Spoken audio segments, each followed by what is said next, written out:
हे बघ, हे आहे अस्ट्रिजंट, बरोबर आहे. हे अस्ट्रिजंट, हे क्लिन्झिंग मिल्क, बरोबर आहे. ह्या याच्यामध्ये ह्याचं पण भेटतं, म्हणजे लहान साईज मध्ये पण भेटतं. ही मोठी क्वांटिटी झाली, ही छोटी क्वांटिटी झाली. छोट्या क्वांटिटीमध्ये पण हे भेटतं, पण हे भेटतं. आता माझ्याकडे नाही अवेलेबल म्हणून मी मोठं यूज करते. हे क्लिन्झिंग मिल्क, स्क्रब आणि फेस पॅक एवढंच लागतं क्लीनअपला. हे घरच्या घरी कसं करायचं.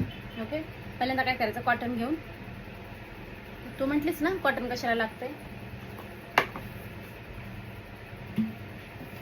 हे बघ,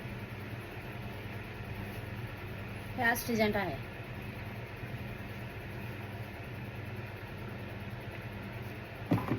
आणि काय करायचं, फेस पूर्ण क्लीन करून घ्यायचं.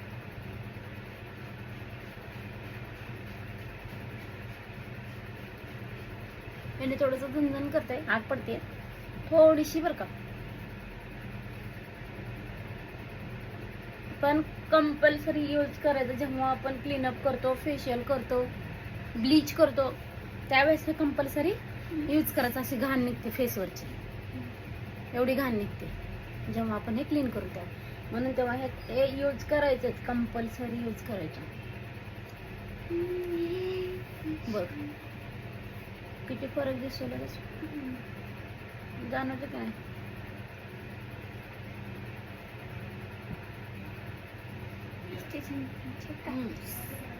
ऍसिड घेऊन पहिल्यांदा फेस क्लीन करून घ्यायचं. हे झालं फेस क्लीन. त्याच्यानंतर काय करायचं, हे क्लिन्झिंग मिल्क आहे, बरोबर आहे. हे क्लिन्झिंग मिल्क घ्यायचं, पकडायचं, घरच्या घरी कसं क्लीनअप करायचं, म्हणजे स्वतःच.